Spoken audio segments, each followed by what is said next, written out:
everyone. I'm here today with Jay Andrews, who is the founder and CEO of Ripple Effect and a motivational speaker and a life coach. And you are in Canada, right, Jay?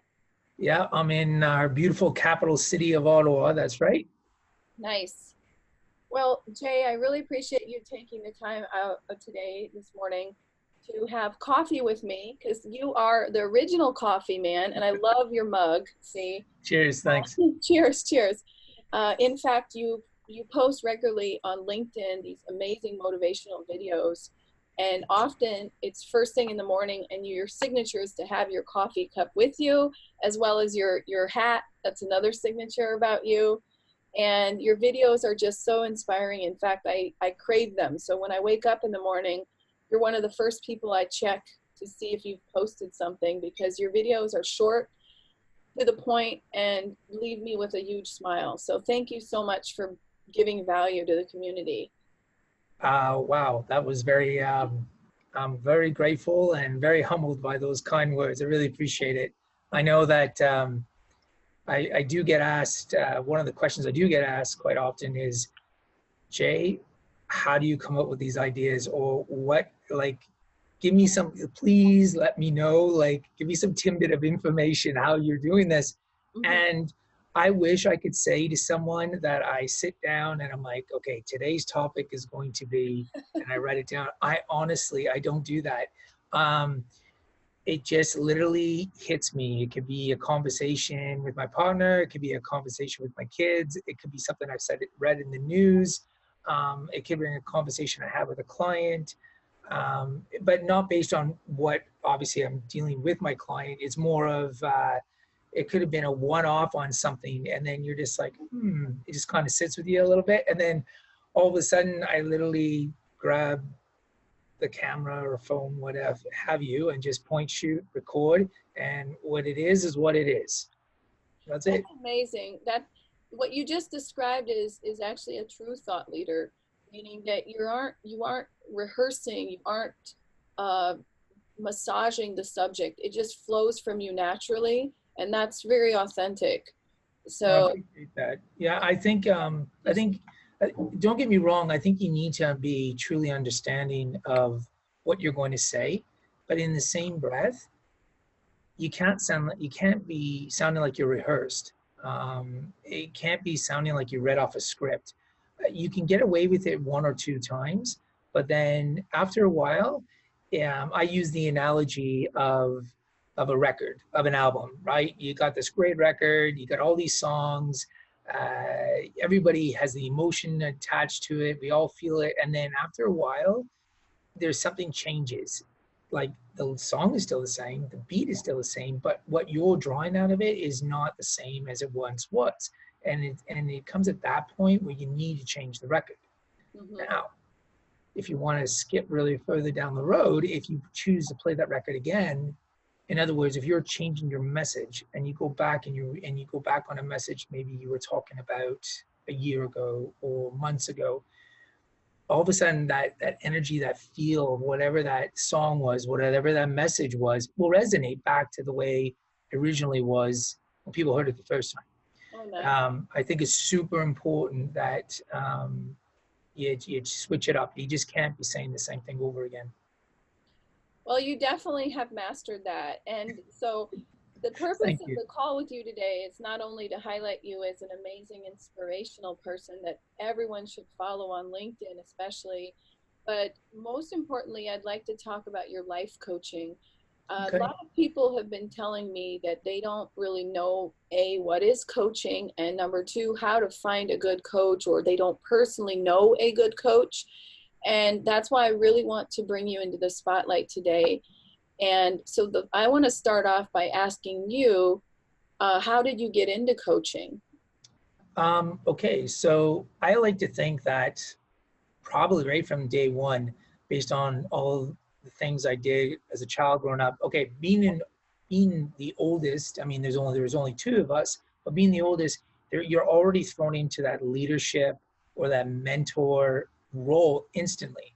That's what being a big brother or a big sister is, right? Like Mhm. you're kind of anointed that you become this leader, or you try to anyway. Your parents try for you to be this way.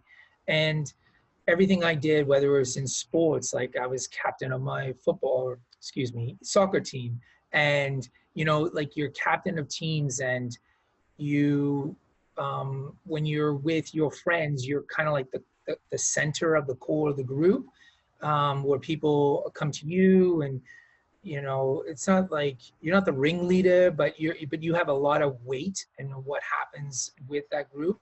And then when you go into the business field of it, you become the manager, you become the owner, or something that you're in a position where you are in that leadership role, where you are becoming the mentor for someone else down the line, so they can actually take your position and grow.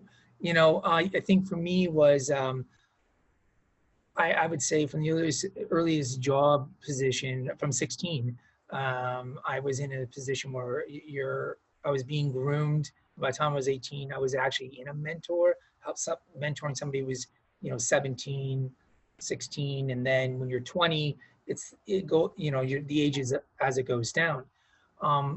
But what really truly made me become a coach was, I had a career path. I was managing, had my own company. I was doing these things, and then the universe, or whatever you want to call it, one day will talk to you, and it keeps talking to you until you listen. And sometimes it'll kick you in the ass so hard to make you listen. And for me, that was kind of the case. I had what I call three major life experiences happen to me within a very short period of time. And it was those life experiences that really made me wake up and realize that there was a purpose on this, why I'm here. And I feel that, and it is my why, and why I do what I do. And my why is to positively affect one person every single day. And if you're coaching someone, you are actually doing that. And I think every single one of us has a purpose, as a reason why. Sometimes we're blessed and we find that out at a very young age. And then sometimes, hell, we could be in our 60s before we really truly realize. And sometimes people look at that as a hindrance. It doesn't matter when you awake. The point is you do. And when you realize what you have, it's beautiful, right? And then you can really, and how great is it when you have the opportunity that when you meet someone who can help pull that out of you and get you to the next level. And essentially that's what I do as a coach, bring you to the next level. That's actually a really nice definition, what you just said. So if someone asked me, well, what is a coach? You just said to pull something out of someone and bring them to the next level. So I'm going to leave that as, that would have been my next question, is what is, so besides how you got into it, what is coaching? And you just nailed both of it in one answer. So I used that kind of Star Wars Jedi thing, right? And I just kind of knew what was coming, and there you are. Do you think, this is another question, how fast of results do people get? I mean, some people are saying, well, is this going to be a little bit, or is this going to be like an extreme transformation that I'll experience? Like, what can someone expect going into a coaching relationship, in terms of transformation levels, and then how quickly, and then also what do they need to put in order to get those results? Okay, so I'm going to use the analogy of weight loss. Okay, because I think everyone can truly understand what weight loss is, because either we've done it ourselves or we've actually seen someone doing it, right? So coaching is like that. So you get into a situation when you partner yourself up, because it is a partnership, right? And people have to realize sometimes maybe that client is not the right client for you. So as a coach, you have to do your due diligence and say to yourself, that's not my person. I mean, could I technically help that person? Of course, as a coach, you want to be able to help everyone, but you can't help everyone. And sometimes there's a good fit and sometimes there's not. And as a coach, it's super important. And all coaches out there, the real good ones will understand that. They know that you know what, this is not a good fit. Mhm. And it's not that this person is uncoachable. It's just that they're not a good fit for who they are as a coach. And because usually the shoe's on the other foot, where someone who's looking for a coach is saying, nah, that's not a good fit. But it goes both ways because it is a partnership. But for me, what is super important is getting back to the weight loss thing is look at it this way. You go to a gym and you say to yourself, someone says to you, you sign up with me and you're going to lose 20 pounds in 3 months. And you're like, all right, yeah. And then you hit the gym and you're going, you have your personal trainer and you're doing all these things and you are seeing results like this. They are happening. You're like losing pounds like crazy. You're like, 6 weeks in, 8 weeks in, and you've lost like 15 pounds, and you are like, this PT, this personal trainer is the best. This is the best gym, blah blah blah. And then all of a sudden, you're creeping into 3 months, and you're barely losing any weight. Wow. And then you as the person, you're just looking at your personal trainer like, what's going on? Oh, I saw all these results, and now I'm not seeing hardly anything. And it's all smidgen. Coaching is not something you just click your fingers and there's going to be immediate results. It's not a quick fix. You might see results right away, but you as an individual, the person who's receiving the coaching, have to understand you still got to put the effort in. You still got to put the work in. It's going to be those extra last few weeks to lose those pounds that are really going to make that coaching situation be profitable for yourself as a spiritually, emotionally, work-wise, whatever it is for you. But it's doing the work to the very end. And I think there's this misconception out there that coaches have all the answers. They're going to fix you or fix your situation in a drop of a dime. And it doesn't work that way. The coach needs to be committed. The person needs to be commit. And, and it's not a quick fix. And it could take 3 months. It could take 6 months. It could take a year. As long as you as the individual are constantly growing with your coach, and that coach, he or she, is giving you super important information that's making you grow in the areas that you need to grow, then that is the coach for you. But I believe I've outgrown my coaches. I believe every coach needs a coach. We don't have all the answers. And if you stay stagnant, you're kidding yourself if you think I've hit it. Like, all the great ones out there. I guarantee you, Jay Shetty has a coach. Tony Robbins has a coach. I mean, I guarantee you every coach there or thought leader or speaker all have coaches. It's interesting you say that because I actually have read several of those thought leaders, those successful, prominent people, writing about how much they actually invested in themselves. And that it's always a 6-figure number. So they've really taken a lot of their investment. And so that's another thing I wanted to talk to you about. Many coaches have spoken to me that you have to put skin in the game. Mm-hmm. And what you said earlier about weight loss, this analogy of not only finding the right personal trainer or the right coach, mm-hmm.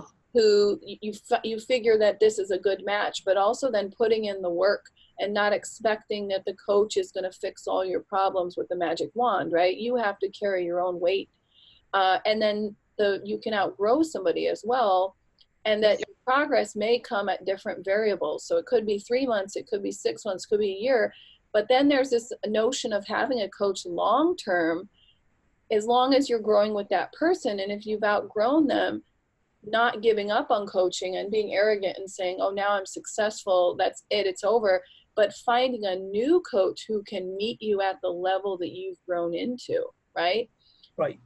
And investing. So that's what I meant by having skin in the game. Is I hear that from several coaches, is that, not only you have to do all that work, but you also have to invest some finances into yourself, right? Of course you do. Talk about how to get over that, because I think some people who've never paid for coaching, when I tell them, well, you should hire a coach, what's the most common thing I hear? Number one, what is coaching and where do I find a coach? That's why I'm doing these videos, right? But let's get to the third objection I hear is, I can't afford that, or I'm already struggling. So it's ironic because it's exactly when they're struggling that they need the coach the most, but they're less willing to pay for the coach.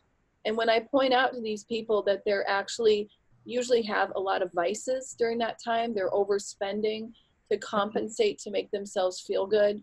They're they've got bad habits like soda, alcohol, uh, cigarettes, that they could easily find the money elsewhere. Then they don't want to hear it. They Yeah. just want to say it's too expensive, right? Right. So my answer, and I've said this to people before, and it's you kind of touched on a little bit. So I'll say what I tell people. If your washer and dryer were broken, what would you do? You'd fix it. Yeah. Or if you couldn't fix it because it's so badly damaged, you replace it. And people are like, well, yeah, well, this is them answering, right? And then I'm like, so your car breaks down. Oh, there's something wrong with it. What do you do? And they again they say the exact same answer. And they're looking at me like, what are you trying to get at? Like, what are you saying? Of course I'm going to be. And I'm like, so an appliance is going to cost you what? And some people say, oh, I don't know. It could be $5,000, $10,000. Who knows, right? I mean, appliances are all over the place. A vehicle, some people wouldn't even blink an eye and spend $30,000, $40,000 to get a car or whatever, even if they're leasing it or what have you.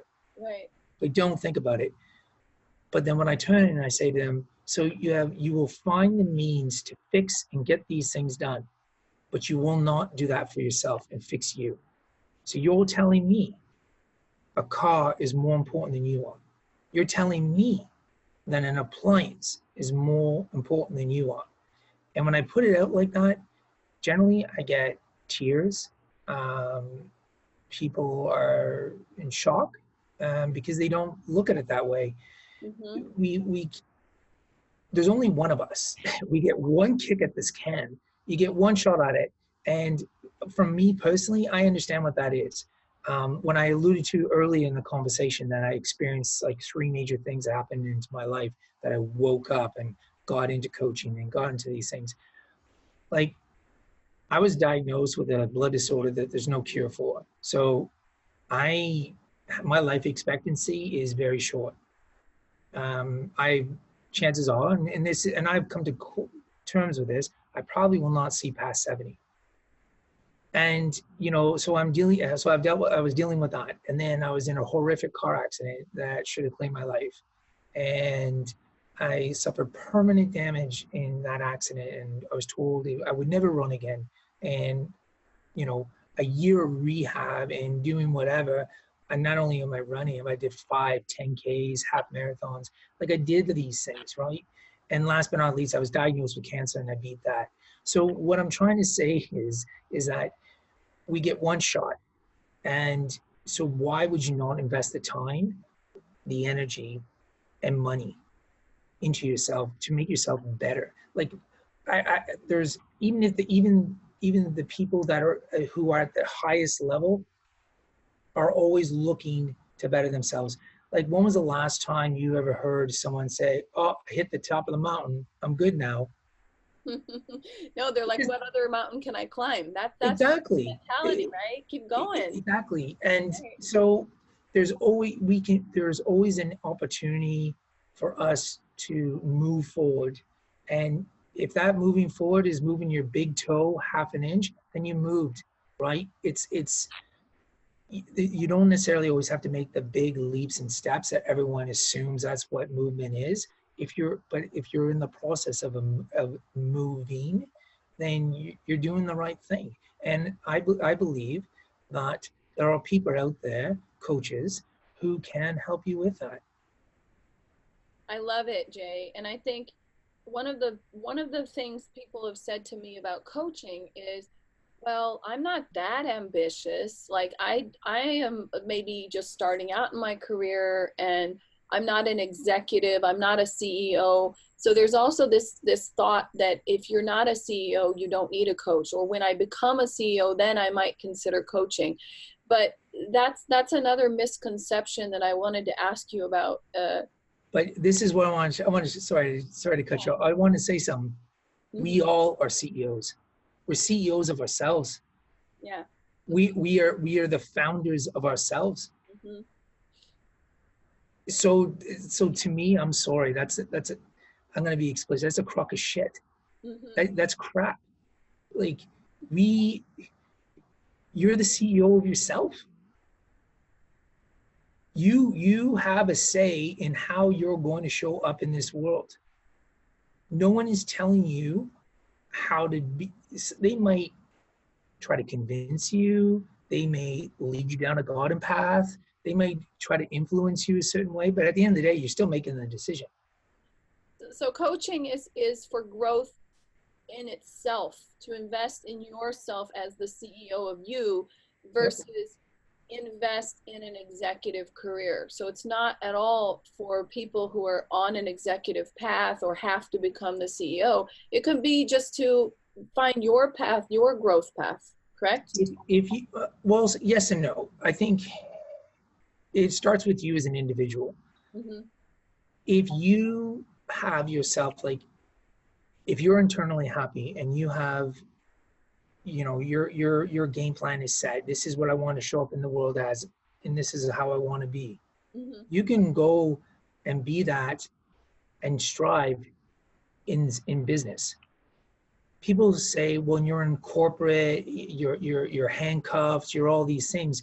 You might be handcuffed on certain things, but you still got to show up to work. You still got to show up as something. And if you're still holding on to who you are and pushing yourself to the next level, and you are striving to be that on a personal level, you're going to take that and it's going to bleed right into your work. Mm-hmm. And so I believe that having a coach, and if it's for personal reasons, that will actually help you in success in business. They almost go hand in hand. People will dispute that. People argue, but my answer to them is, how can you dispute something like that? Because at the core of it, you are you. You Right. show up to work, you. So can we say that coaching enables you to find your better you? Would that be accurate? Coaching helps. Yes. I mean, look at a coach for a sports team. Mm-hmm. Look at, like, let's I guess I'm going to be very stereotypical here. I'm going to use hockey as an example, okay? Mm-hmm. So you have a coach behind the bench, and you have all these professional players, and they all have God-given talents, and they have all these things, but they still need to be coached. Right.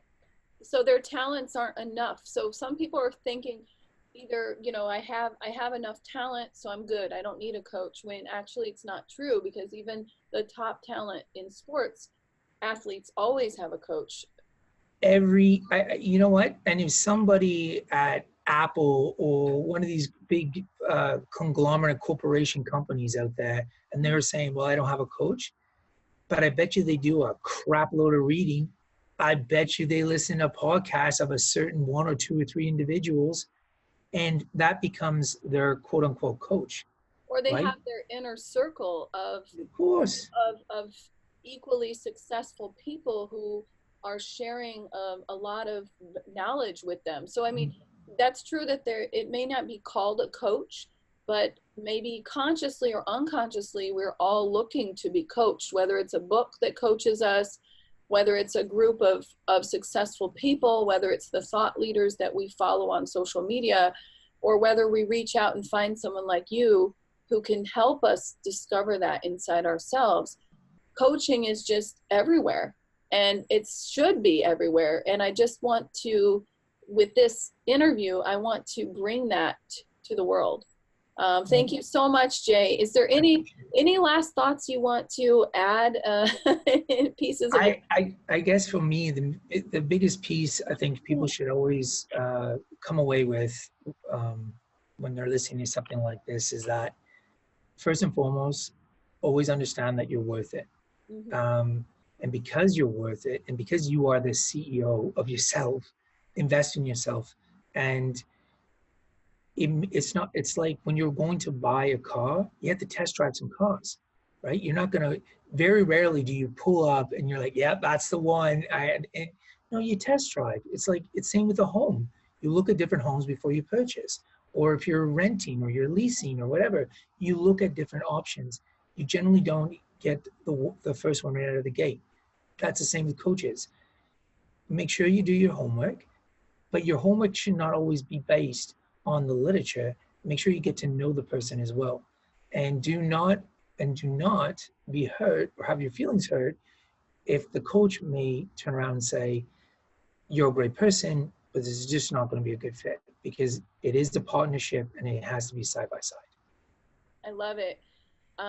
I'd like to wrap it up with that great piece of advice. And the one thing you said about shopping around and finding the right fit for you and test driving, right now I think it is a little bit hard to find a coach. So even if someone is watching this and says to, oh, Krista, I love it, now I know about Jay, but beyond that, how else do I find coaches?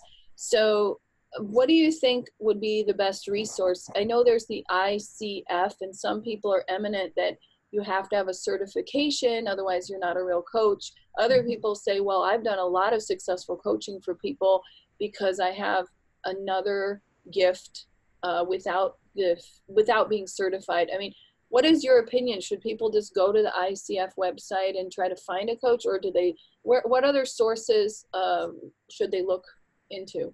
I believe that's a great resource, and it's reliable. It's there, but there are also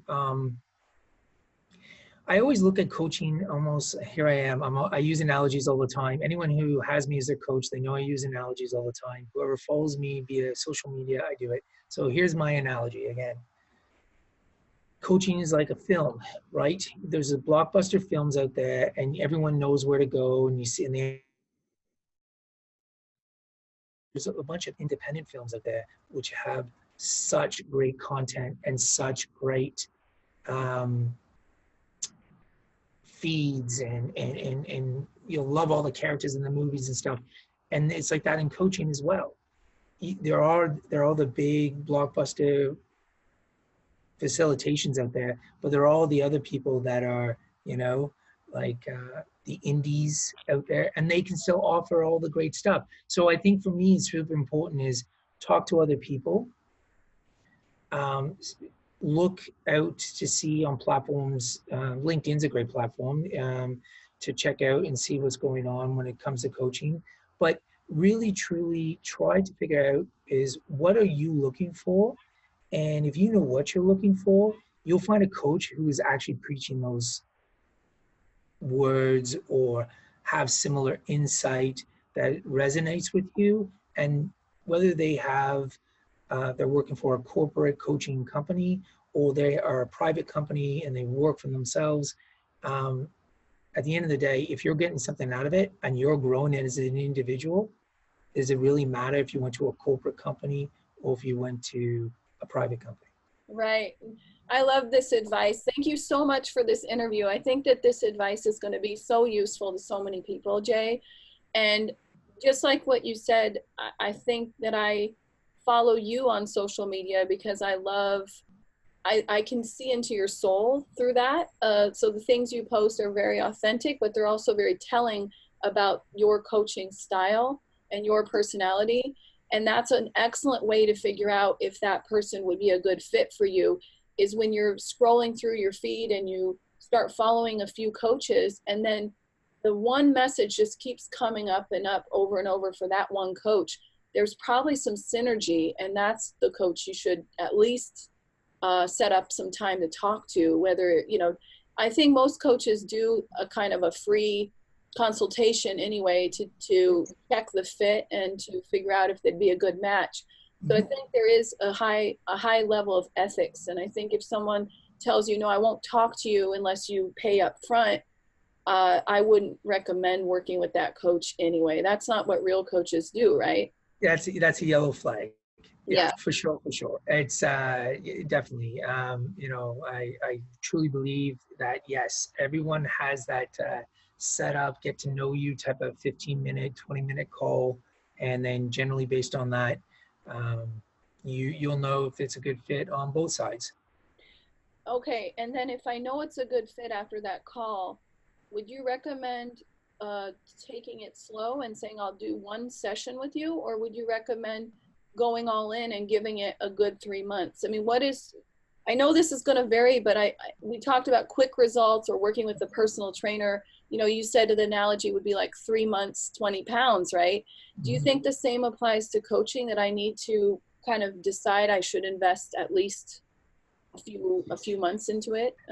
I mean, you did say it's right. Every situation is different, but I think for me is that it's really you as the client will know whether it's working or not.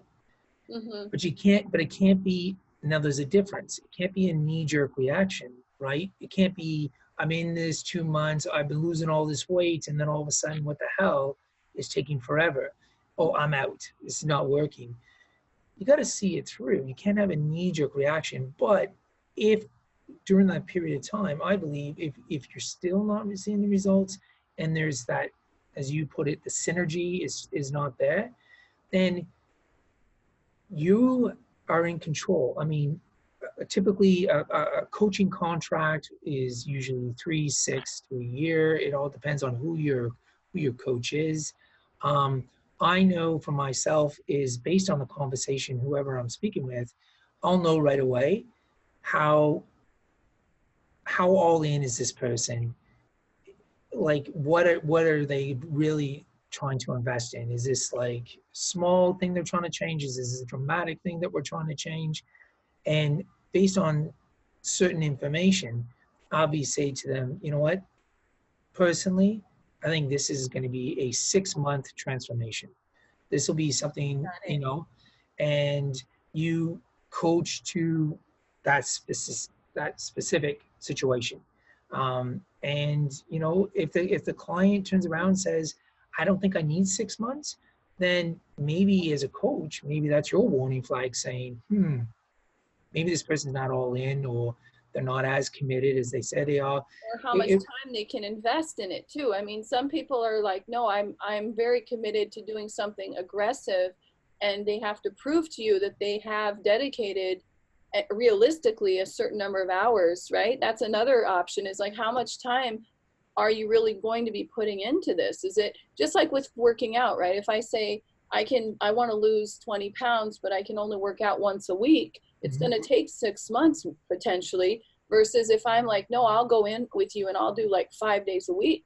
I'm like, so that's another thing too, right? About time frame. It's like, yeah, but I mean, again, it's like anything. You will, if you want something bad enough, you'll figure it out. yeah, And you'll just, if somebody says, I want to get in better shape, but I work, 50 hours a week, you will figure out how to allot some time to do physical activity. You'll just figure it out. You will do it because it's something that you truly, truly want. I And can speak from personal experience to that. I wanted to finish my book and I got up at 4:30 in the morning so that I could write uninterrupted for 2 hours that's because great. I had to get it done. And then I made myself go to bed by 9. So you see, those are like very hard things, but you figure it out because I have a busy day. So I'm like, where will I find the time if I want to write so many words a day? So Mhm. what your advice is so spot on. It's Thanks.